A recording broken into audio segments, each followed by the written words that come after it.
기도드리겠습니다. 오늘 예비하신 주일에 믿는 저희 성도들을 예배처소로 불러주셔서 하나님을 함께 찬양하고 예배하게 하심을 인하여 감사와 영광을 올려드립니다. 우리는 무릇 약하여 세상 것을 쫓아가기 쉬운 자들이나 주님께서 항상 함께 하셔서 지켜 보호하여 주시고 그릇된 길에서 돌이켜 주님께 향하게 하심을 인하여 감사드립니다. 세상의 모든 주권은 오직 우리 주 예수 그리스도께 있음을 고백합니다. 너희 안에서 행하시는 이는 하나님이시니 자기의 기쁘신 뜻을 위하여 너희에게 소원을 두고 행하게 하신다 하셨는데, 우리가 고요한 중에 주님 바라보게 하시고 기도로 나아갈 때 하나님의 예배하신 일을 위하여 쓰임받는 저희 믿음의 성도들 되도록 주님 인도하여 주시옵소서. 성과 교회에 각각의 직분을 세우시고 섬기게 하심을 인하여 감사드립니다. 각 직분이 교회를 든든히 받쳐주는 기둥임을 고백하며 맡은 직분들을 충실하게 행함으로 교회를 강건히 세우며 어려움을 지혜롭게 헤쳐나가게 인도하여 주시옵소서. 교회에 어린아이들을 많이 보내주셨는데 믿음의 가정 안에서 안정되고 건강하게 자랄 수 있도록 주님 인도하여 주옵시고, 교회 전체가 항상 힘써 기도하며 깨어있게 하여 주시옵소서. 연로하신 성도님들 건강 또한 지켜주시며 예배 드리는데 불편함이 없도록 복 주시기를 기도합니다. 세계 곳곳에 나가 주님 복음을 전하는 선교사님들을 기억합니다. 각각의 형편을 아시는 주님께서 항상 함께 동행하심으로 위로가 있게 하시고 또한 복음의 열매가 가득하여 주기를 기도합니다. 이를 위해 또한 성과 교회를 통하여 기도와 물질의 후원자로 부족함 없도록 세워주시옵소서.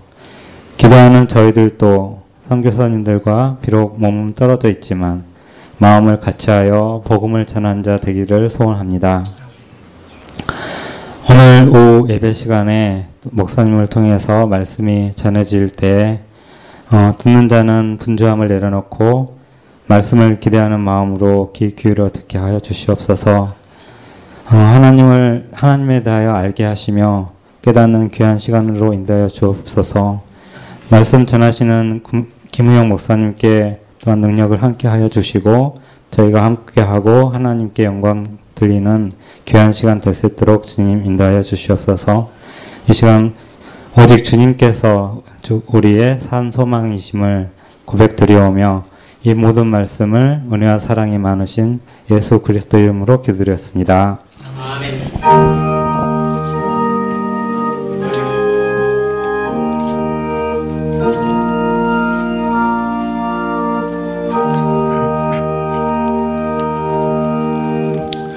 이 시간에 나눌 하나님의 말씀은 요한복음 9장 35절부터 41절의 말씀입니다. 요한복음 9장 35절부터 마지막 절까지 제가 읽겠습니다. 신약 162쪽에 있습니다.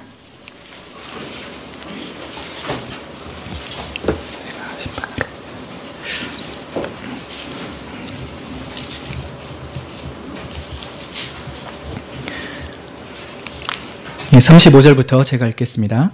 예수께서 저희가 그 사람을 쫓아냈다 하는 말을 들으셨더니 그를 만나사 가라사대 네가 인자를 믿느냐?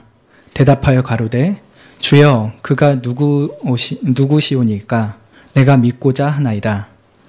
예수께서 가라사대 네가 그를 보았거니와 지금 너와 말하는 자가 그이니라. 가로되 주여 내가 믿나이다 하고 절하는지라.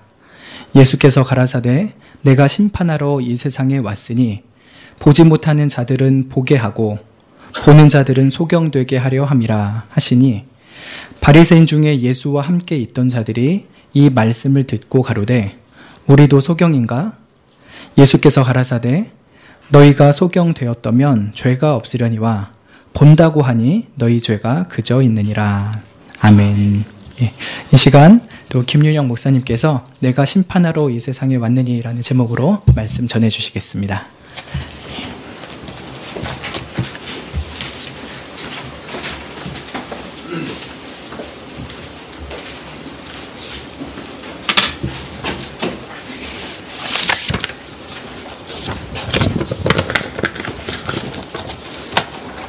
대단히 감사합니다. 오늘 점심을 너무 맛있게 잘 먹었습니다. 얼마나 감사한지 모릅니다. 잘 섬겨주셔서 정말 감사합니다. 이게 잘 익숙해져야 되는데 익숙해지지 않아가지고 어디 대접받는 게 좀 많이 불편합니다. 근데 같이 있는 게 참 좋았는데 오늘 너무 감사히 잘 먹었습니다. 특히 우리 유 장로님 가족들이 참 힘써주셔서 얼마나 감사한지 모릅니다. 부탁이 있습니다. 저를 위한 부탁이 아닙니다. 보니까 나이 드신 분들이 제법 계시는 것 같습니다. 나이 드신 분이 이런 의자에 오래 앉아있기가 참 힘이 들거든요. 요즘 안마기 잘 나오잖아요. 교회가 좀 마음에 감동되시는 분들은 안마기를 최소한도로 저쪽 맨 뒤에 의자들 다 빼버리고 저 뒤에도 좀 더 빼버리고 안마기를 한 10대쯤 갖다 두셔서 연세 많으신 분들은 거기 좀 앉으셔가지고 일찍 오셔서 안마도 받으시고 목사님 말씀을 들으시면 훨씬 편하게 안 들으실 수 있을까 그렇게 생각됩니다. 그리고 또 하나 더 형편이 되거든. 제발 엘리베이터를 만들어가지고 연세 드신 분이 엘리베이터를 쉽게 올라올 수 있도록 하든가 해주시면 되겠네요.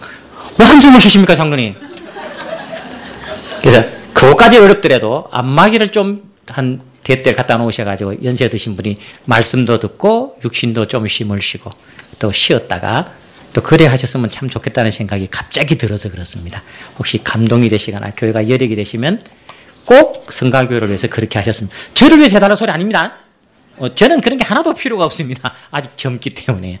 연세에 드신 분이 계시기 때문에 교회가 좀 편안하게 그분들이 앉으셔서 말씀을 들었으면 참 좋겠다. 정 안 되면은 쇼파라도 좀 갖다 놓으셔가지고 좀 편안하게 하실 수 있도록 하면 좋겠습니다. 오늘은 요한복음을 계속해서 보면서요.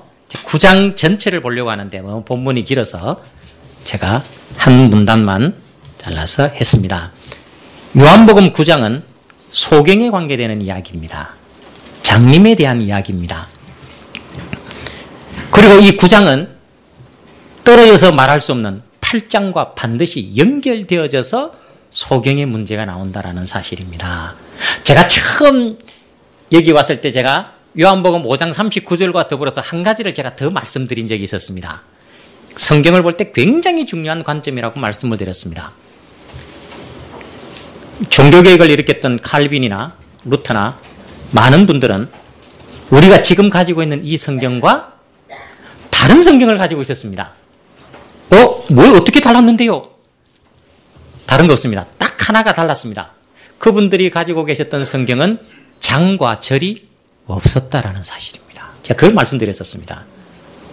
신학교에 처음 가게 되면은 우리 이제 신학생들을 교수님들이 가르치는데요.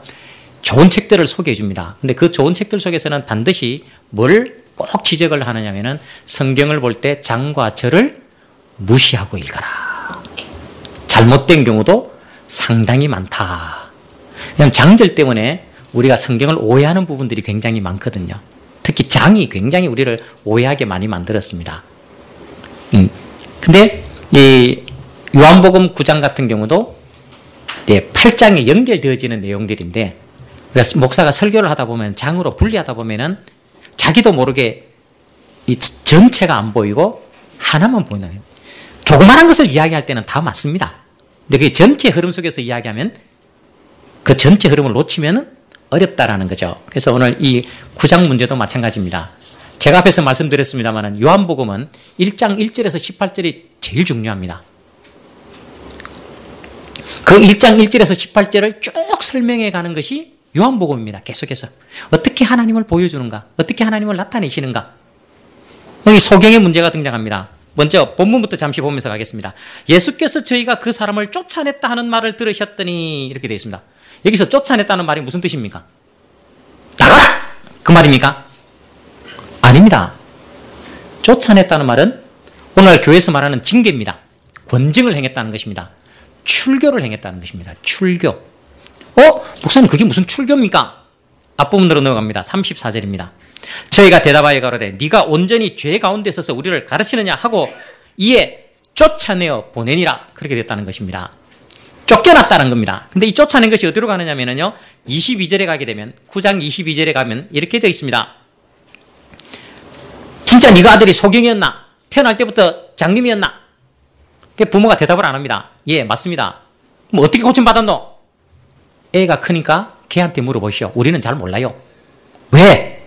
22절에 그 부모가 이렇게 말한 것은 이미 유대인들이 누구든지 예수를 그리스도로 시인하는 자는 출교하기로 결의하였으므로 저희를 무서워함이라. 예수를 선지자라고 말하거나 예수를 그리스도라고 말하거나 예수를 하나님이 보내신 자라고 말하는 순간 뭐 한다는 겁니까? 출교한다는 것입니다. 쫓아낸다는 것입니다. 유대교 사회에서 쫓김을 당하는 것은 이건 이방인 취급을 당하는 것입니다. 굉장한 것입니다.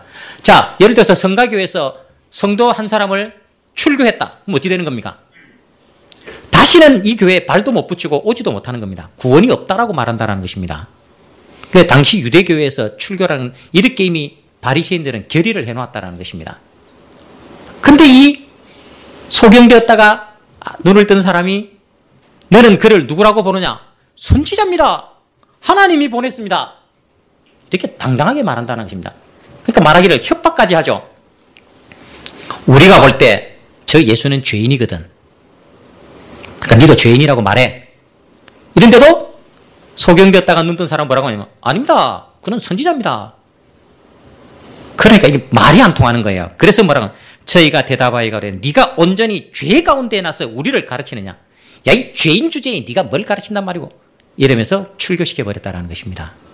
그 출교를 당했을 때에 유대교 사회로부터 쫓겨남을 당했던 그 순간에 예수께서 저희가 그 사람을 쫓아냈다 하는 말을 들으셨더니 그를 만나 가라사대 네가 인자를 믿느냐 그렇게 묻는다는 것입니다. 자, 이 소경을 누가 고쳐줬느냐 하면 예수님께서 고쳐주셨습니다. 예수님께서 고쳐주셨는데 이 사람이 눈을 뜨고 나서 그 예수님을 만났습니다. 근데 모르는 거예요. 모른단 말이에요. 자기 눈을 뜨게 해준 예수님인 줄 모르는 겁니다. 만났는데도 몰라요. 그래서 예수님 묻죠. 네가 인자를 믿느냐. 인자가 어디 등장하냐면은 다니엘 7장에 등장하는 그 인자. 하나님의 권능을 가지고 오시고 세상을 심판하시고 능력의 주이신 하나님께로부터 보냄을 받으신 분. 그게 인자란 말입니다. 그래서 여기에 등장한 것이 뭐냐면 이 소경의 눈을 떴을 때 소경을 보낸 장소가 보냄을 받았다라는 뜻을 가진 실로암에 보냈다는 것입니다. 그래서 네가 인자를 믿느냐? 그러니까 네가 정말 그 사람을 그리스도로 믿느냐? 네가 정말 그를 하나님으로 믿느냐라고 물었을 때에 그가 말하기를 주여 그가 누구십니까? 내가 인자를 믿고자 합니다. 이 생략된 단어들이 성경에는 굉장히 많습니다. 인자를 믿습니다. 그래 나왔다는 거예요. 자기는 태어나면서 소경된 사람이 고침을 받았다는 것을 지금까지 들어본 적이 없다는 것입니다. 그런데 자기가 그렇게 고침을 받았다는 겁니다. 이 일은 하나님이 아니면 안 된다는 겁니다. 없는, 성경에도 없는 이야기라는 거죠. 그런데 자기가 그 일을 경험했습니다. 자기 눈이 뜨였습니다. 이거는 오직 하나님만이 하시는, 그건 죄인인 줄 나는 모릅니다. 일단 그분은 하나님이십니다. 라는 고백이라는 거죠. 근데 그를 믿느냐, 그가 하나님인 줄 믿느냐 하니까 뭐라고 말하냐면 제가 그분을 하나님으로 믿습니다. 제가 그분을 하나님으로 믿습니다. 이 사람이 누굽니까? 소경입니다. 보입니까? 안 보입니까? 안 보입니다. 안 보이는데 그를 하나님으로 믿는다는 겁니다. 그래서 예수님께서 뭐라고 말하냐면 가라사대 내가 그를 보았거니와 지금 너와 말하는 자가 그이니라. 뭐니라? 인자이니라. 성경에다가 좀 써놓으셔야 됩니다. 저는 우리 교인들한테 이 성경에다가 쓰라고 이야기를 하거든요. 제 성경책에도 이렇게 새까맣게 좀 써져 있습니다. 써놓으셔도 괜찮습니다. 이 성경에. 그러니까 지금 너와 말하는 자가 인자이니라. 그렇게 되어 있는 겁니다. 그이니라. 그러니까 가로되 주여 내가 믿나이다 하고 절하는지라. 그렇게 되어 있는 소경은 보지 못하는 사람인데 자기의 일을 경험하고 나서 봤다라는 겁니다. 봤다라는 겁니다. 그래서 예수님께서 뭐라고 말씀하시느냐면은 예수께서 가라사대 내가 심판하러 이 세상에 왔으니. 요한은 예수님께서 불과 성령으로 심판하시는 분, 늘 이렇게 설명을 했습니다. 근데 그 심판이 어떤 것이냐? 요한복음에서는 그 심판에 대해서 우리가 말하는 마지막 날의 심판 이렇게 말하지 않습니다. 한 가지 있습니다. 요한복음은 하나님을 굉장히 강조합니다. 그러니까 예수님이 하나님이신 것을 굉장히 강조하는 것입니다. 심판이 뭐냐? 심판은 다른 것 없습니다. 보지 못하는 자들은 보게 하고 보는 자들은 소경되게 하려 함이라 이렇게 말했습니다. 뭘 못 본다는 겁니까? 도대체 뭘 못 본다는 겁니까? 뭘 못 보고 뭘 본다는 겁니까? 보지 못하는 자들은 보게 해준다는 거예요. 뭘 보게 해준다는 겁니까? 예수님은 나는 이 세상에 심판하러 왔는데 보지 못하는 자들은 보게 해주겠다. 뭘 보여준다는 겁니까? 뭘 보여준다는 겁니까? 이게 요한복음을 놓치면 안 되는 이유가 그것입니다. 1장 1절에서 18절입니다. 하나님을 볼 사람이 없는데 하나님이 하나님이심을 보이시겠다는 겁니다. 그러니까 하나님을 보게 해주겠다는 것입니다. 하나님을 보는 것이 구원이랍니다. 심판하러 왔는데 보지 못하는 자들은 보게 해주고 본다고 하는 사람, 하나님을 본다고 하고 하나님을 안다고 하는 사람들에게는 하나님을 감추시겠다는 것입니다. 이게 심판이라는 것입니다. 반드시 심판에게는 두 가지가 있습니다. 심판이라는 단어 속에는 두 가지가 들어가는데 하나는 구원과 영벌입니다. 심판에게는 두 가지가 있습니다. 구원을 하든가 벌을 주든가. 근데 그 구원이 무엇이냐면은 하나님을 하나님으로 제대로 보는 것. 그럼 벌이 뭐냐? 영원한 지옥에 가는 것이 뭐냐? 하나님을 보지 못하는 것. 이것입니다. 예수님께서 심판하러 왔을 때에 지금 빛이, 참빛이, 생명이 자기 백성 가운데 왔습니다. 근데 못 본다는 거예요. 누가 왔어요? 빛이 왔고 생명이 왔고 하나님이 오셨다라는 것입니다. 근데 그걸 못 본다라는 겁니다. 그러니 그렇게 못 보는 사람들에게 하나님을 보게 만들어 주시는 것, 이게 구원이란 말입니다. 반대로 지금 이스라엘의 종교 가운데서 기득권을 가지고 하나님을 보고 하나님을 믿고 하나님을 제일 잘 섬긴다고 하는 사람들에게는 뭐 하시겠다? 하나님을 안 보여주시겠다라는 것입니다. 안 보여주시겠다. 이게 심판이랍니다. 성경을 통해서 예수님이 친히 오셔서 말씀하심에도 하나님이 보이지 않는다라는 것입니다. 이게 영원한 벌이라는 것입니다. 심판이라는 것입니다. 그래서 이렇게 말합니다. 내가 심판하러 이 세상에 왔으니 그 심판이 무엇이냐? 보지 못하는 자들은 보게 하고 보는 자들은 소경되게 하려 함이니라 하시니, 딱 그게 반대하는 사람이 누굽니까? 우리도 그러면 장님인가? 우리는 하나님 보잖아. 우리는 말씀을 가까이 하잖아. 우리는 성경을 잘 지키잖아. 그렇게 간다는 겁니다. 네? 주님께서 뭐라고 말씀하면 이렇게 말합니다. 너희가 소경되었다면 죄가 없으려니와 본다고 하니 너희 죄가 그저 있느니라. 너희는 하나님을 본다고 하고 하나님을 잘 섬긴다고 하나님을 믿는다고 하는데 진짜 하나님이 오니까 어떻게 됐습니까? 어떻게 됐어요? 못 보는 장님이더라는 거예요.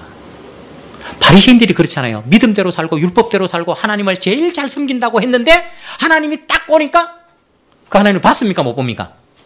자기들이 제일 잘 믿고 제일 잘하고 제일 잘 하나님을 사랑한다 했는데 하나님이 친히 오시니까 안 오셨을 때는 그들이 보는 줄 알았다는 겁니다. 다 잘하는 줄 알았다는 겁니다. 근데 하나님이 딱 오시니까 소경이라는 것이 딱 드러나 버렸다는 거예요. 그러니까 본다고 하는 자들에게는 감추시고 보지 못한다고 하는 사람들에게는 보여주시겠다는 것입니다.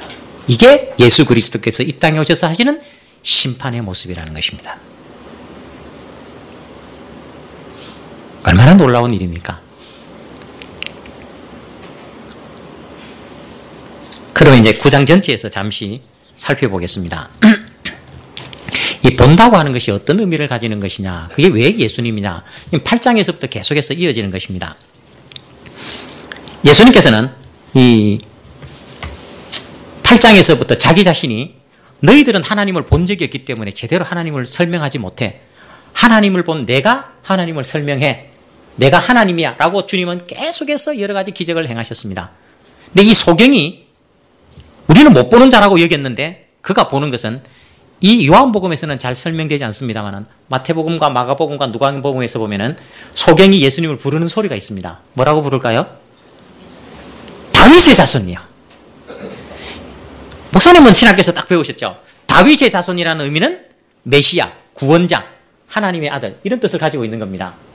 근데 바리새인들이나 유대인들 중에서 예수님을 보고 다윗의 자손이라고 외치는 사람은 하나도 없습니다. 성경 어디를 읽어보셔도 바리새인들이나 서기관들이나 율법사들이나 사두개인들이 예수님 보고 다윗의 자손이요 안 외친다는 것입니다. 안 외칩니다. 근데 이 다윗의 자손은 누가 외치느냐면 복음서에 참 재밌습니다. 소경이 그렇게 외치는 것입니다. 소경이 못 본다고 하는 그들이 예수님의 이야기를 듣고 그 예수님을 누구로 본다는 겁니까? 메시아로, 다윗의 자손으로, 그리스도로, 하나님으로 본다는 겁니다. 기가 막히지 않습니까? 아무나 이런 표현을 쓰지 않습니다. 우리가 볼 때는 그는 못 본다라고 무시를 했는데 그들은 우리가 보지 못하는 것들을 보고 고백하고 있다는 것입니다. 그러면 아까 제가 말씀드렸듯이 이것은 누구로 말미암아서 하나님께로 났기 때문에 가능한 일이다라는 것입니다. 하나님께로 났기 때문에. 자, 이게 어떤 모습이냐면요. 가족의 모습인 것입니다. 가족. 부모님을 선택하신 분이 계십니까? 나는 태어나면서 이런 부모님을 만나고 싶다고 선택하신 분. 아무도 부모를 선택한 적이 없습니다. 그죠? 자식은 그저 부모님에게서 나와서 그냥 내 의지와 상관없이 부모님 밑에 계신 거예요. 이게 부모와 자식의 관계입니다. 내가 선택한 것입니다. 자녀가 부모를 선택한 적이 없습니다. 그러면 하나님도 우리가 하나님을 선택한 적이 없다라는 사실입니다. 우리는 하나님의 가족이잖아요. 하나님의 식구란 말입니다. 누가 선택했습니까? 내가 하나님을 선택했습니까? 하나님 이제 우리 아버지 돼 주십시오. 그런 적이 없다라는 것입니다. 하나님께서 우리를 선택하신 겁니다. 이게 가족입니다. 그래서 하나님께로서 난 자만이 예수를 영접할 수 있고 예수를 믿을 수 있고 그래서 그를 하나님의 자녀라고 말한다는 것입니다. 그러니까 하나님의 일하심의 결과인 것입니다. 마찬가지로 이 소경의 눈을 보게 해주신 분도 소경 자체의 능력이나 소경의 믿음이 좋아서가 아닙니다. 하나님께서 소경의 눈을 이미 열어서 그리스도를 보게 해주셨다는 것입니다. 이게 구원이란 말입니다. 우리의 눈이 열려서 우리가 믿고 있는 이 예수, 세상으로부터는 아무 인정을 받지 못했던 이 예수, 그 예수가 정말 하나님이고 나의 구원자고 그분만이 나의 전부인 것으로 보여진다면 그게 하나님께서 우리의 눈을 열어서 구원해 주신 구원의 모습이라는 사실입니다. 근데 예수님은 이렇게 이야기합니다. 8장에 오게 되면은 유대인들은 절대로 예수를 안 믿습니다. 네가 정말 하늘로서부터 왔느냐? 너 귀신 안 들렸느냐? 그때 예수님은 뭐라고 말하냐면 8장에 이렇게 말합니다. 너는 우리 조상 아브라함보다 크냐? 이러니까 야, 나는 아브라함보다 먼저 있었어. 이렇게 말한단 말이에요. 아브라함도 나를 볼 것을 보고 기뻐하였느니라. 본다라고 이야기합니다. 보는 것. 그럼 누구냐? 본다라고 하는 것은 결국 예수 그리스도를 정말 하나님으로 볼 수 있느냐? 예수 그리스도가 하나님으로 안 보이느냐? 이 문제란 말입니다. 한국 교회에 이단이 참 많습니다. 이단이 제일 먼저 건드리는 존재가 누구냐면은 제일 약해 보이는 존재가 예수 그리스도거든요. 그래서 이단이 늘 시비를 걸고 넘어가는 것이 예수 그리스도의 사역을 가지고 그 예수 그리스도의 자리에 자기가 들어가는 겁니다. 예수님이 오셔서 온전히 구원을 이루지 못했고 예수님은 불완전하고 다 했는데 그것도 온전히 이루지 못했으니까 내가 다 해야 된다. 이겁니다. 근데 요한복음은 그게 안 일어나는 겁니다. 오직 예수만이 유일한 길이라고 말합니다. 그분은 누가 건드릴 수 있는 그런 존재가 아니랍니다. 온전한 하나님이시라는 것을 강조하고 있습니다. 그래서 이 예수를 바로 하나님으로 보는 것, 이것이 하나님께서 자기 백성에게 주는 하나님의 은총이라고 설명하는 것입니다. 그러니까 본다라고 하는 것은 누구를 제대로 보느냐면 예수를 제대로 볼 수 있느냐라는 것입니다. 9장에 오게 되면 예수님께서 이 아브라함이 나기 전에 내가 있었다라고 말하면서 그 나를 바라보는 자가 어떤 자인 줄 아느냐? 그래서 소경을 들어서 증거로 삼으시고 계시는 것입니다. 너희는 내가 왔지만 내가 하나님인 줄, 아브라함보다 먼저 있는 줄 못 보지 않느냐? 그러나 저 소경은 보느니라. 왜? 내가 보여줬기 때문에. 자, 소경이 예수님을 바로 알았습니까? 몰랐습니까? 몰랐습니다. 몰랐습니다. 어떻게 하기 전까지? 예수님께서 보여주시기 전까지. 이게 놀라운 표현입니다. 그러면 이래 됩니다. 쉽게 설명해서 지금 이 성가교회 예배 드리는 시간에 예수님이 오셨습니다. 알아볼까요? 못 알아볼까요? 여러분 예수님 알아보실 수 있겠습니까? 못 알아보시겠습니까? 참 저 목사는 오만 왜 저래 골치 아픈 것만 자꾸만 묻는지 몰라. 점심도 아주 맛있게 먹었는데 꼭 이상한 질문만 하고 대답도 못하게 만들고 밥 안 먹은 것처럼 꼭 꾸며. 미안하지만 예수님이 이곳에 오시면 우리는 알아보지 못합니다. 우리는 그분을 볼 수 있는 능력이 없기 때문에 그렇습니다.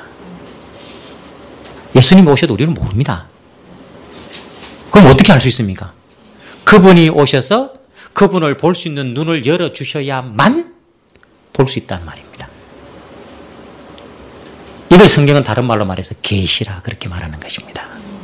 계시라는 말은 보여줄 자에게 보여주시고 감출 자에게 숨기시겠다라는 말입니다.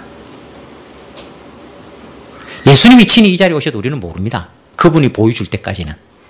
자, 그게 어떤 예가 있느냐면요. 예수님께서 부활하시고 난 뒤에 제자들이 두 사람이 엠마오로 내려갑니다. 부활하신 주님이 그들 옆에 섰습니다. 엠마오 길까지 한 2km를 걸어가면서 이야기를 하십니다. 알아봅니까? 못 알아봅니까? 아니 지금까지 3년 동안이나 같이 붙어 다녔잖아요. 그 예수님이란 말이에요. 3년 동안 늘 먹고 자고 같이 했던 그 예수님인데 부활하신 예수님을 못 보는 거라니까요. 안 보인다니까요. 아무리 자기 백성이라 할지라도 주님 자신이 친히 우리 눈을 열어서 보여주기 전까지는 안 보이는 겁니다. 안 보이는. 그러니까 은혜를 입어서 보여줄 자에게 보여주시는 것입니다. 그러니까 솔직히 말해서 지금도 예수님이 여기 오시면 우리는 모르는 겁니다. 모릅니다. 근데 그분이 우리 눈을 열어서 보여주시면 볼 수 있다는 겁니다. 이게 요한복음 1장에서 말하고 있는 빛이 어두움에 비치되 어두움이 깨닫지 못하더라. 영접하는 자가 하나도 없더라. 누구에게 왔어요? 예수님이 누구에게 왔어요? 전혀 모르는 사람에게 왔습니까? 예수님을 잘 안다고 하는 사람들에게 왔습니까? 잘 안다는 사람에게 왔다니까요. 자기 백성에게 왔다니까요. 자기 백성에게. 아브라함 때부터 시작해서 계속해서 아담부터 시작해서 내려오는 그 믿음의 하나님을 잘 믿는 사람들에게 예수님이 딱 왔는데 아무도 알아보는 사람이 없다는 겁니다. 아무도 알아보는 사람이 없다는 거예요. 그렇게 하나님을 믿는 사람들 속에서. 그런데 누구만이 하나님께서 자기 자녀 삼으시고 하나님께로부터 태어난 사람, 하나님께서 보여주신 사람만이 예수를 하나님으로 볼 수 있다는 사실입니다. 그러니까 우리로서는 하나님의 은혜가 아니고서는 조금도 살 수 없는 자이고 하나님의 은혜만이 예수를 바로 구주로 믿고 갈 수 있다는 사람입니다. 그러니까 오늘 이 자리에 오셔서 오해도 남으셔서 꾸준하게 이 말씀을 듣는 것은 내 능력이나 내 지식이 아니고 하나님께서 은혜를 베푸셔서 믿게 하시고 알게 하셔서 이 자리에 와 계시는 것이라 말입니다. 그러니까 성경은 철저하게 인간의 능력과 인간의 힘과 인간의 노력과 수고를 감추고 하나님의 일하심만을 강조하는 것입니다. 그래서 요한복음이 굉장히 중요한 책입니다. 그거 없으면 인간의 노력과 수고와 땀방울을 강조할 수밖에 없는 것입니다. 잘 보십시오. 오늘 이 예수님께서 소경을 눈을 뜨게 할 때도 사람들이 말합니다. 저 소경으로 태어난 것이 누구 죄 때문에 태어났습니까? 유대인들이 늘 가지고 있던 마음이었습니다. 무슨 몸에 병이 생기거나 몸이 아프거나 무슨 일이 생기면 그거 다 죄 때문이다. 그래 봤다라는 겁니다. 물론 예수님도 그걸 부인하지는 않습니다. 부인하지 않습니다. 그러나 그 죄 때문에 이런 일이 생겼다는 것이 아니고 이 일이 생기고 난 뒤에 하나님은 뭘 하시려고 하느냐라는 것입니다. 이 소경을 통해서 그 부모의 죄도 아니고 자기 죄가 아니라 하나님의 일하심을 보이기 위해서 지금 주님은 친히 소경을 만나셨다라고 말하고 있는 것입니다. 하나님의 일하심이 무엇입니까? 바로 너희가 못 본다고 하는 저 소경이 나를 하나님으로 보게 하는 일이라는 것입니다. 그러는 어떻게 합니까? 이 소경에게 침을 뱉어서 진흙을 이겨서 눈에 바르고 실로암에 가서 씻어라. 이래 된 겁니다. 굉장히 중요한 표현을 쓰고 있습니다. 아까도 말씀드렸습니다만 실로암이라고 해서 예루살렘 성 안에 있는 우물입니다. 원래 예루살렘 성에는 물이 없습니다. 물이 없습니다. 그러니까 성은 굉장히 난공불락의 튼튼한 성인데 물이 없는 겁니다. 제일 약점입니다. 근데 이때 이 예루살렘 성에 물을 언제 끌어오냐면 히스기야 왕 때에 물을 끌어들입니다. 그게 터키 박물관에 가면은 이 실로암 성으로 물을 끌어들였다는 비문이 발견되어 가지고 다 등장합니다. 그래서 그 우물을 실로암, 보냄을 받아서 여기 온 물이다라는 뜻입니다. 그러니까 예수님께서는 이 소경에게 침으로 진흙을 발라서 실로암에 가서 씻으라 이래 됐다는 말은 다른 말로 말해서 하나님의 보냄을 받은 자에게 너는 고침을 받는다라고 하는 가르침이라는 거죠. 그 친히 그는 실로암에 가서 씻는 겁니다. 실로암 물에 가서 진흙으로 이겨서 실로암 물에 가서 씻으면 소경 눈이 뜨여진다면 얼마나 좋겠습니까? 의미가 그게 아니에요. 아무도 그래도 눈이 안 떠집니다. 오직 이 사람에게만 보여주는 거죠. 근데 그게 뭐냐면 보냄을 받은 자. 누구에게로부터 보냄을 받은 자? 하나님으로부터 보냄을 받은 자에 의해서 네 눈이 뜨여지고 보여졌다라는 것입니다. 굉장히 중요한 의미죠. 그러니까 성경 요한복음에서는 하나님께로부터 온 자, 하나님으로 보냄을 받은 자. 굉장히 중요한 단어로 쓰여지고 있습니다. 그러니까 하나님 품속에 있는 독생하신 하나님. 이 하나님께로부터 왔다라는 내용을 가지고 있습니다. 그러니까 실로암에 가서 씻는 것이 중요한데 사람들은 어디에 강조점을 두냐면은 안식일 날 일을 했다라는 것입니다. 무슨 일을 했습니까? 예수님께서 이 소경의 눈을 뜨게 해줄 때 안식일 날 침을 뱉어서 진흙을 이겨서 발라줬다는 겁니다. 이게 뭐라고요? 안식일을 범한 것이랍니다. 이스라엘 율법 속에서 안식일 날은 아무것도 안 해야 되는 겁니다. 얼만큼 심하냐면 이겁니다. 오늘 오실 때 장로님 오늘 오실 때 뭘 들고 오셨어요? 손에? 네, 성경책을 들고 오셨어요. 근데 이스라엘 율법에 하면 저 성경책 들고 교회당에 오면 뭐예요? 안식일을 어긴 거예요. 왜요? 일을 했다는 거예요. 무거운 짐을 들고 교회 왔다는 거예요. 이거는 안식일 어긴 겁니다. 그럼 교회 올 때는 얼만큼 무거운 것을 들어야 될까요? 유대인의 율법에는 예배당 올 때에 무거운 것은 계란보다 가벼워야 한다. 이게 일이 아닌 거예요. 그러니까 계란보다 가벼운 것을 들고 갈 수는 있지만 계란보다 무거운 것을 들고 가면 노동을 한 것이라는 안식일을 어긴 것입니다. 아이를 데려오는데 오늘 보니까 아주 귀여운 아이들이 많더라고요. 그 귀여운 아이를 안고 교회에 왔다. 이건 안식일을 범한 거예요. 그럼 어떻게 해야 돼요? 걸려서 와야 된다는 거예요. 그럼 계란보다 무거운 걸 들었잖아요. 그러니까 이렇게 무거운 짐을 지어서 안식일을 범한 걸로 합니다. 그러니까 이 예수님을 뭐로 받느냐면은 지금 보냄을 받은 자에 의해서 눈을 떴느냐 이게 중요한 게 아니고 안식일에 일을 했느냐를 가지고 예수님을 시비를 건다라는 사실입니다. 왜 시비를 겁니까? 안 보이니까. 안 보이니까 시비를 건다니까요. 그러니까 질문을 합니다. 네가 정말 소경이었느냐? 어떻게 해서 네 눈이 떠졌느냐? 그분이 내 눈에 침을 발라가지고 진흙 발라서 신랑 가서 씻으라니까 눈이 떠졌습니다. 그럼 너는 그를 누구로 보느냐? 그건 선지자입니다. 근데 바리새인들은 못 믿겠다는 거예요. 왜 못 믿습니까? 안식일을 범했기 때문에. 안식일을 범한 자가 어떻게 하나님께로부터 온 자일 수 있느냐라는 것입니다.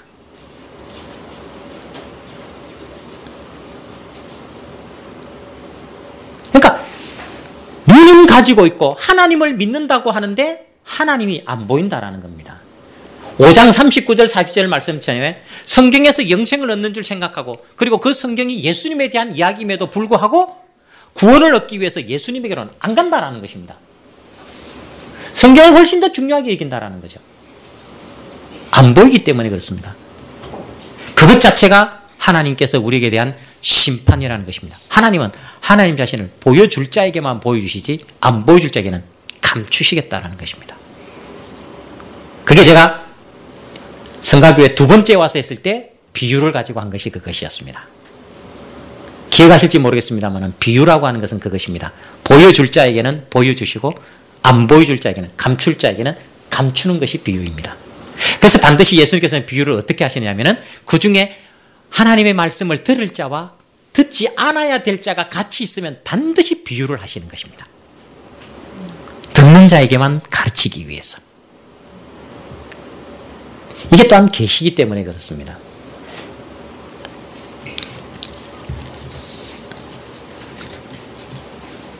그러니까 우리가 분명히 알아야 될 것은 하나님의 말씀을 통해서 우리가 발견하고 보아야 될 분이 있다면 예수 그리스도 그분이 어떤 분이신가.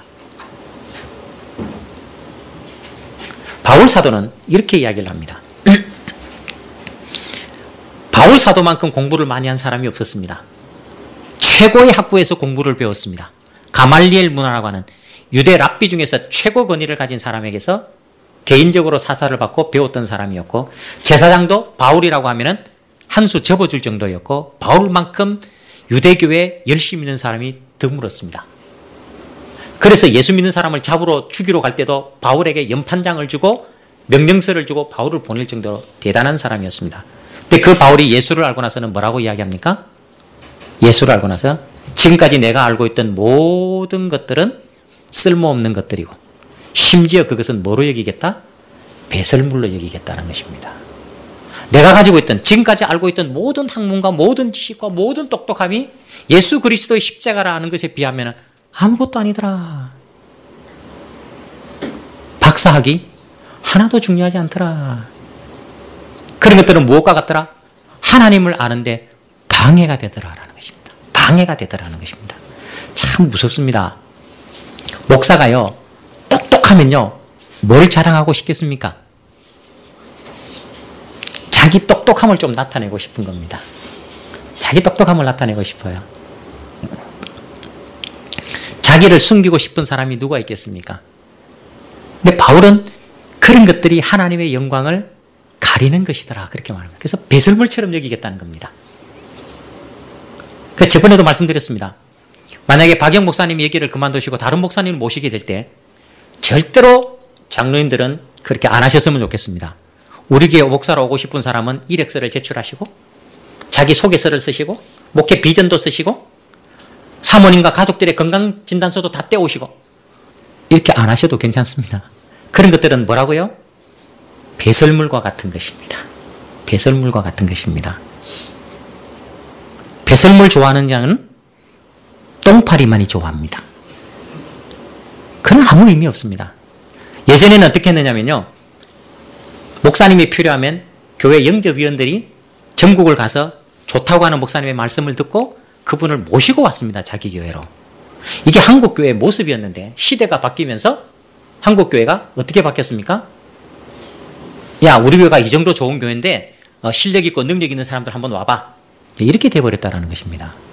변질된 거죠. 저는 성가교회가 참 좋습니다. 어떻게 좋으냐면요, 첫째, 아이들과 함께 다 같이 예배를 드린다는 게 참 좋고요. 그건 진짜 좋고요. 두 번째로 좋은 것은요, 이 성경책과 찬송가를 옛날 그대로 쓰신다는 겁니다. 고리타분하다고 생각하면 굉장히 이것은 좋은 이야기입니다. 예, 저희 교회가 몇 개 교회로부터 이 성경 찬송가를 받아가지고 저희 창교회에 지금 한 몇백 권을 나눴습니다. 인간이 자꾸만 발전되고 좋아지면서 성경 찬송가를 개정을 해서 만들어낼 때는 좋은 쪽으로 만들어낸다는 목적을 가지고 만들지만 절대로 좋은 쪽으로 안 갑니다. 하나님과는 정반대로 간다니까요. 정반대로 갑니다. 참 좋잖아요. 시편 찬송을 부르고 옛날 찬송가를 그대로 부르고 옛날 성경책을 가지고 본다는 것은 훨씬 더 하나님의 뜻을 더 깊게 볼 수 있다는 의미를 가집니다. 성도들을 쉽게 하겠다고 성경을 바꾸어서 쉬운 성경으로 바꾸면 더 모릅니다. 더 모르게 되면 감추어진다니까요. 이게 하나님의 말씀입니다. 그러니까 억지로라도 붙잡고 가셔야 합니다. 그래서 성가교회가 참 부럽고 좋습니다. 저희 교회는 시골 교회라서 이거 바꾸자면 돈이 많이 들어가고 안 바꾸는 거예요. 바꾸라 그러면 할매들 어디 가서 그거 바꿔서 사들고 오겠습니까?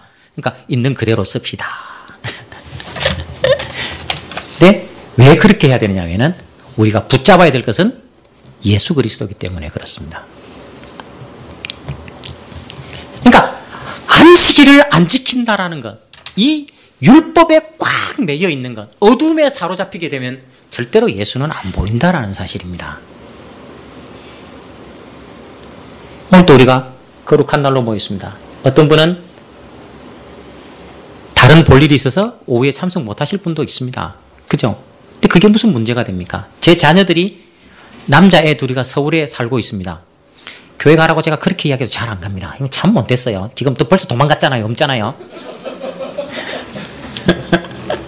돈 갖고 없습니다. 그리고 뭘 하는지도 모릅니다. 전화는 돈 달라고 전화 옵니다. 참 못됐죠. 그래도 야 교회는 가냐? 안 갔어요. 이것들이 그래도 천하태평 그거 어떡하겠어요. 제 자식인데 그 뭐 다리 몽둥이 때려 부수니까 너무 멀리 있고 하나님께서 때에 맞춰서 하실 것이라고 믿기 때문에 있고요. 아이들이 잘못되었든 잘되었든 어찌됐든 그는 저와 저의 관계는 끊어질 수 없는 관계라는 사실입니다. 아이들은 그걸 또 때문에 살아가는 거예요. 그러니까 우리도 마찬가지입니다. 하나님이 우리를 자녀 삼으셨다면 우리가 어떤 모습이든지 간에 그렇게 하실 것이라는 거죠. 오늘 여기서도 보면은 안식일의 문제를 가지고 예수님도 보지 못하여 시비를 걸고 있다면은 예수님께서는 분명히 이야기합니다. 안식일 문제를 가지고 일부러 지금 시비를 거시는 거거든요. 왜? 너희는 보지 못하는 자라는 것을 밝히시기 위해서. 이 앞에 마태복음에 넘어가게 되면 예수님께서는 안식일에 밀밭길을 지나가시면서 제자들이 밀이삭을 잘라 먹습니다. 밀이삭을 잘라 먹을 때 바리새인들이 그럽니다. 왜 당신의 제자는 안식일을 하지 못할 일을 합니까? 이거 시비 건단 말입니다. 근데 예수님께서는 뭐라고 말합니까? 다윗이 성전에서 제사장 외에는 먹지 못하는 떡을 먹지 않았느냐?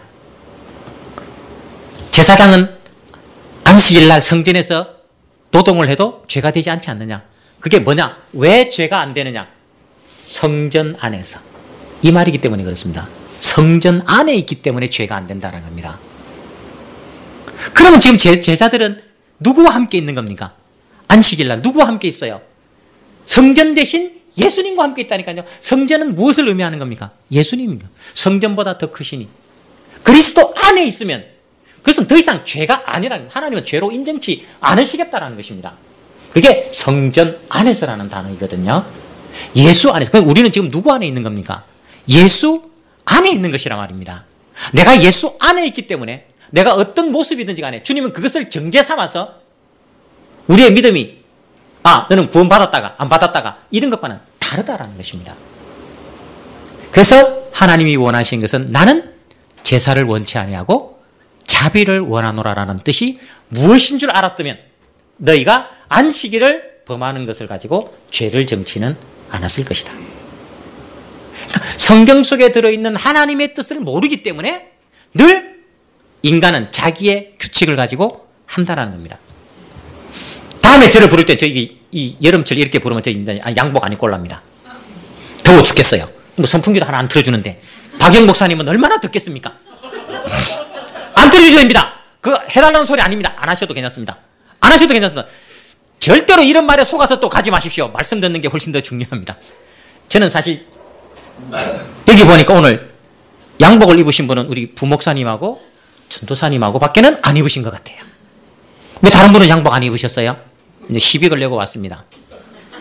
별로 할 말이 없으면 시비를 겁니다, 저는. 왜 저는 양복을 입어야 됩니까? 왜 장로님들은 양복 안 입으셔요? 성경 어디에 목사가 설교 시간에 양복 입으라는 성경 구절이 있습니까? 없습니까? 이거 보지 마시라는 게 오니까 말이 안 되잖아요. 지금 또 이상해지잖아요.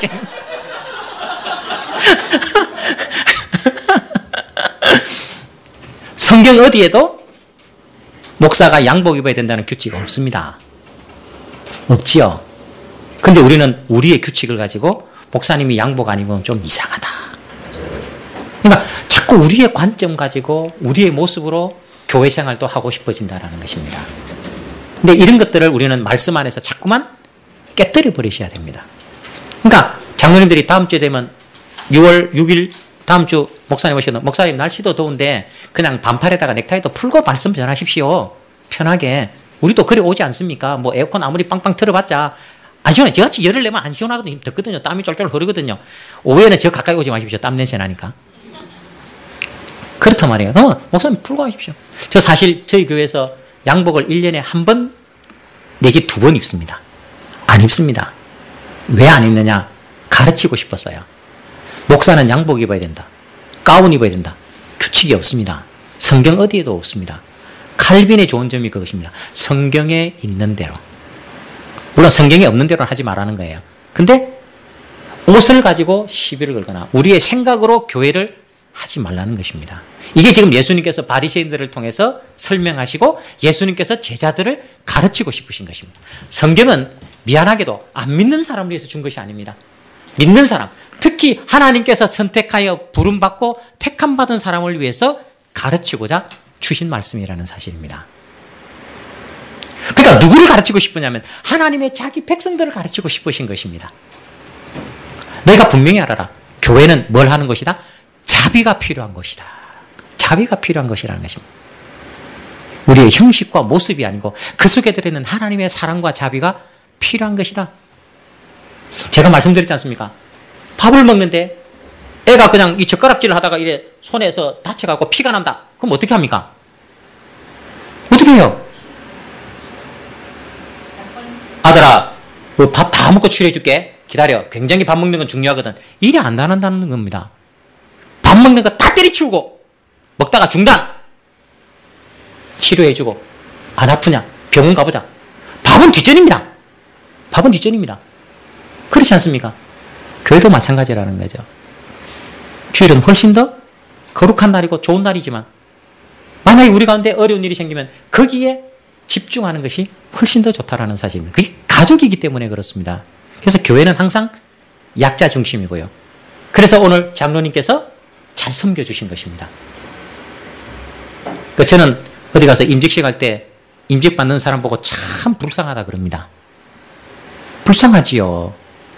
누가 여러분들 중에서 남편이 직장생활 하는데 그 직장에 제일 낮은 종으로 들어간다. 좋아하실 분이 계시겠습니까? 여보 제발 그거 하지 마라 그럴 거 아닙니까? 그거 말고 좀 더 다른 데 가라고 이야기할 거 아니에요. 직장생활에 남편이 직장생활에서 제일 말단으로서 나이도 있는데 제일 말단에서 일한다. 뭔가 창피와 멸시를 다 당한다.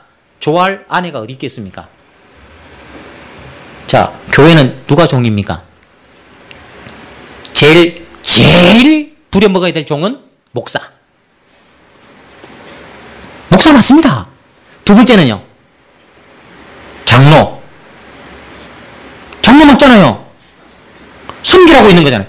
교회에서 큰 자는 누가 큰 자라고요? 너희 중에 높아지고자 하고 있는 자는 낮아져야 되고 어린아이가 되어야 되고 너희 중에 크고 자는 자는 섬기는 자가 되어야 할지니라. 장로님들 섬김 받았다 그러지 마십시오. 섬김 받는 자리가 아니고 뭐 하는 자리라고요? 예. 제일 먼저 오셔가지고 90도로 꺾어서 인사하시고 교인들을 섬기기 위해서 장로를 세웠다니까요. 그게 맞다니까요. 근데 우린 그걸 자꾸만 놓치는 거예요. 잊어버리지 마시고.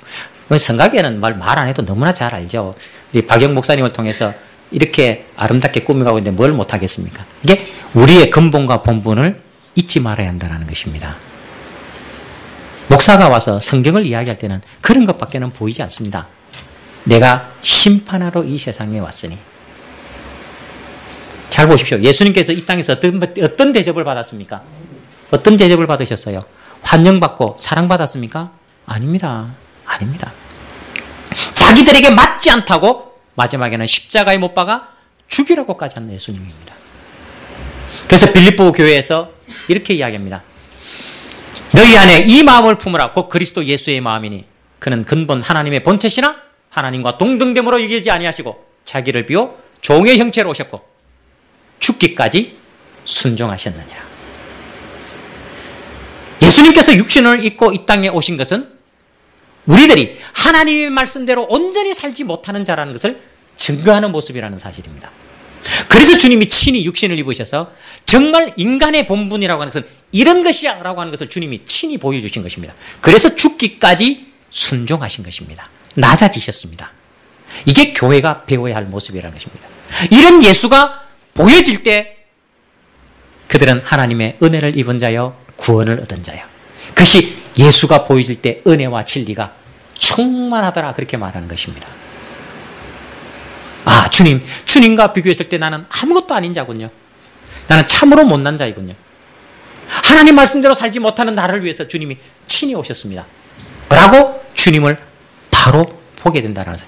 그래서 주님 내 생애 속에서 주님이 아니면 안 됩니다. 이게 주님이 오신 육신을 입고 오신 모습인 것입니다. 나를 발견하는 겁니다. 늘 그래서 모든 기적은 나중에 마태복음에서 나타납니다.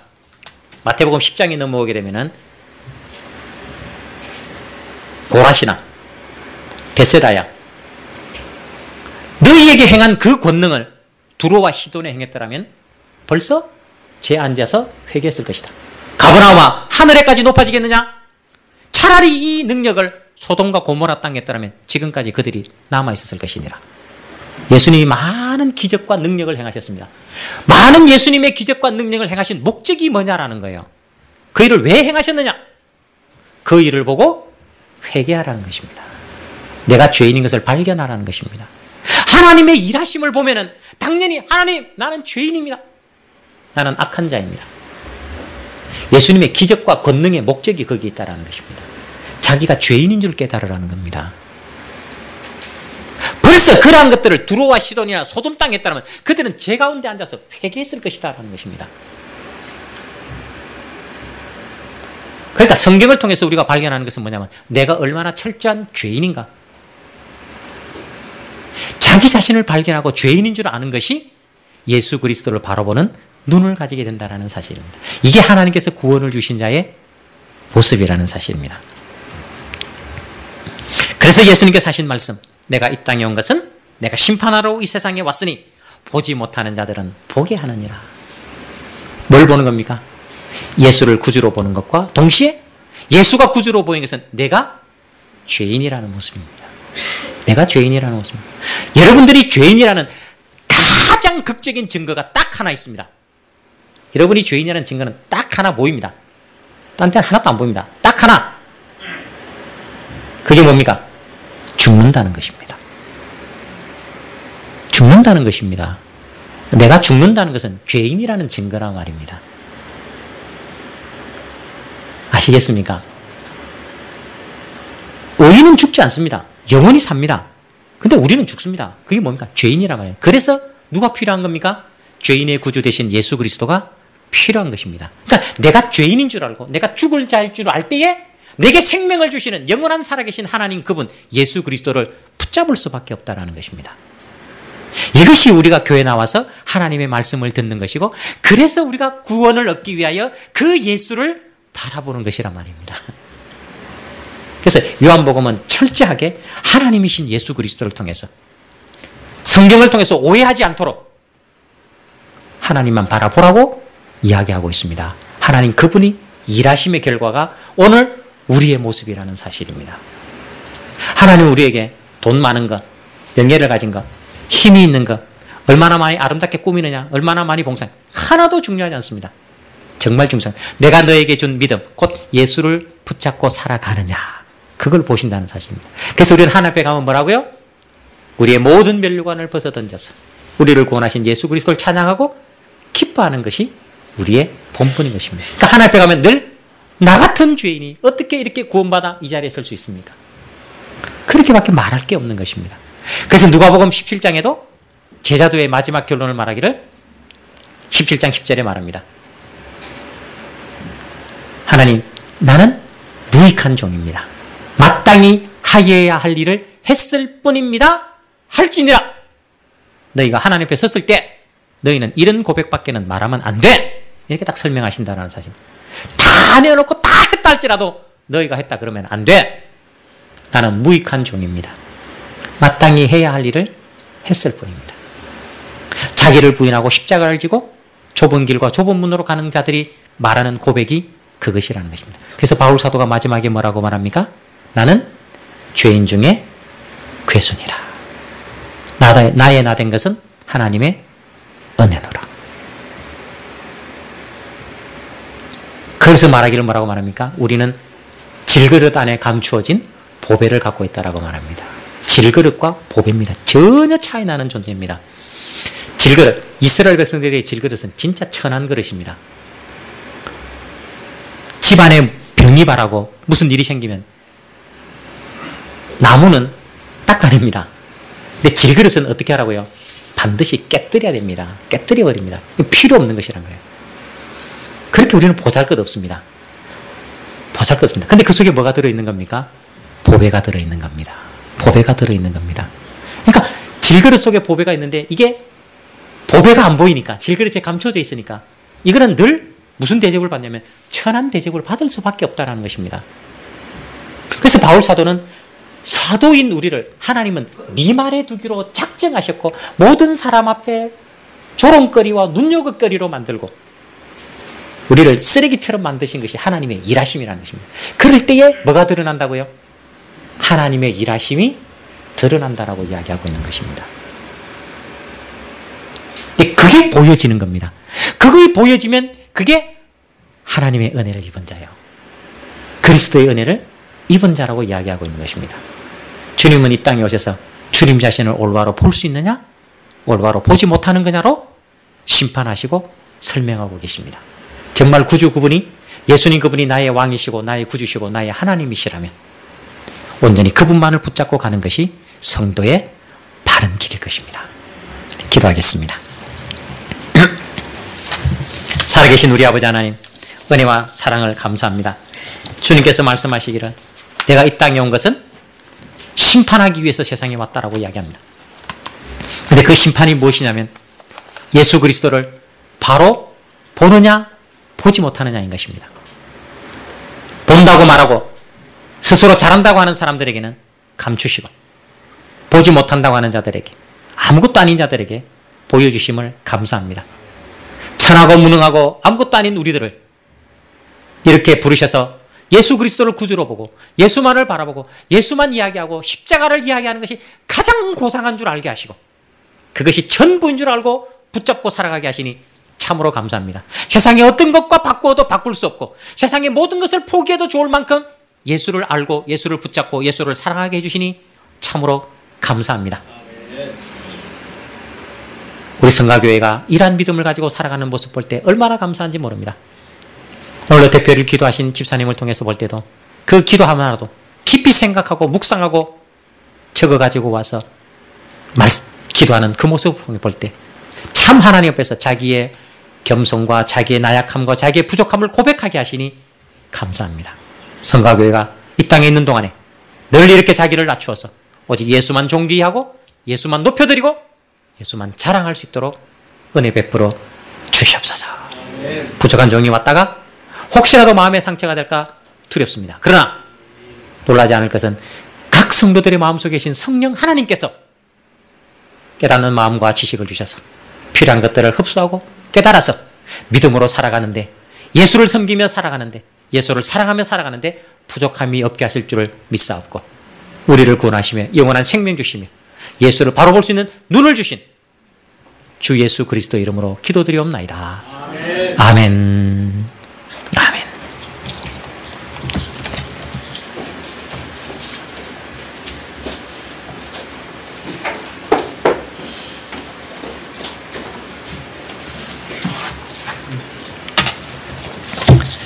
예, 귀한 말씀 감사합니다.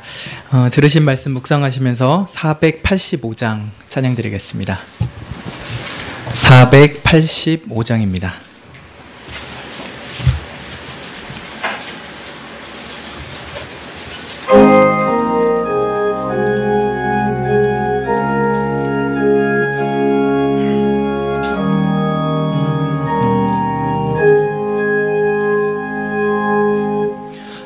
어두운 내 눈 밝히사 진리를 보게 하소서. 진리의 열쇠 내게 주사 참빛을 찾게 하소서. 깊으신 뜻을 알고자 엎드려 기다리오니 내 눈을 뜨게 하소서.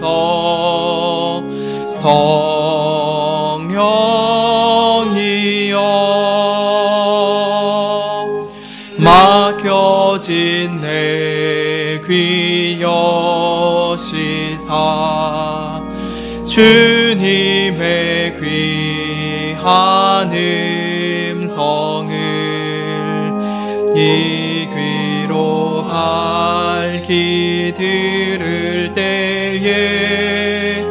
내 기쁨 한량 없겠네. 깊으신 뜻을 알고자 엎드려 기다리오니 내 귀를 열어주소서.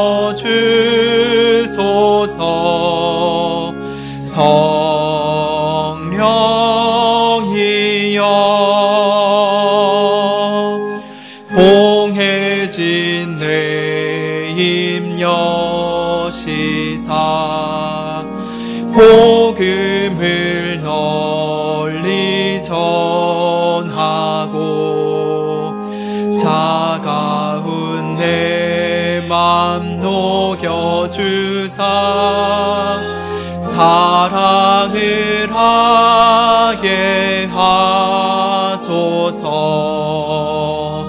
깊으신 뜻을 알고자 엎드려 기다리오니 내 입을 열어주소서.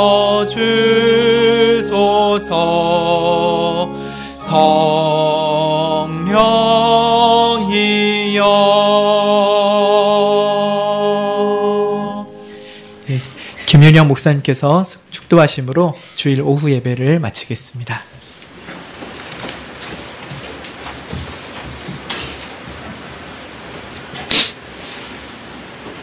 주 예수 그리스도의 은혜와 하나님 아버지의 무한하신 사랑과 성령의 교통하심과 위로하심과 감동하심이 하나님의 은혜로 눈을 떠 예수 그리스도를 하나님으로 인정하고 하나님으로 공경하고 예수 그리스도께 영광을 돌리고 주님처럼 주님의 마음을 가져 성가교회를 열심히 섬기기로 다짐하며 하나님의 은혜 입은 것에 감사하며 살아가는 성도들 위해 항상 함께 있을지어다. 아멘. 아멘.